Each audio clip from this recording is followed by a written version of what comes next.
नमस्कार. जर तुमची जन्मतारीख 2, 11, 20 किंवा 29 असेल किंवा संपूर्ण जन्मतारखेची बेरीज ही 2 असेल, तर येणारा एप्रिल महिना तुमच्यासाठी कसा असणार आहे हे सांगणार आहे. एप्रिल हा रूल करतात राहू आणि तुमची डेट आहे 2, दॅट इज चंद्र.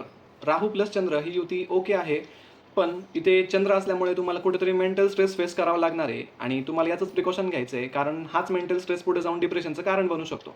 याचसोबत 3 गोष्टी कटाक्षाने टाळायच्या आहेत. ते म्हणजे ऑफिस आर्ग्युमेंट्स टाळा, बॉससोबतच्या आर्ग्युमेंट्स टाळा आणि जॉब रिझाइन करण्याचं डिसिजन अजिबात घेऊ नका.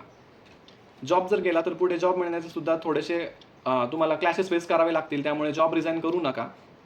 आणि काही उपाय आहेत ते करायचे आहेत, ते म्हणजे मेडिटेशन करा. आणि जर तुम्ही आध्यात्मिक साधना करत असाल तर तुम्हाला इंट्युशन्स पॉवर कुठेतरी जाणवायला सुरुवात होतील.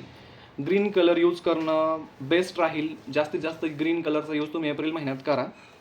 आणि तुम्हाला तुमचा स्किल सेट कुठेतरी बिल्डअप करावा लागेल, त्यासाठी तुम्ही कम्युनिकेशन वाढवा. हा काळ कम्युनिकेशन वाढण्यासाठी आणि कम्युनिकेशन डेव्हलप करण्यासाठी अतिउत्तम आहे. छोटा उपाय मोठा बदल नक्की ट्राय करा आणि राजमंगल वास्तू या पेजला फॉलो करा. धन्यवाद.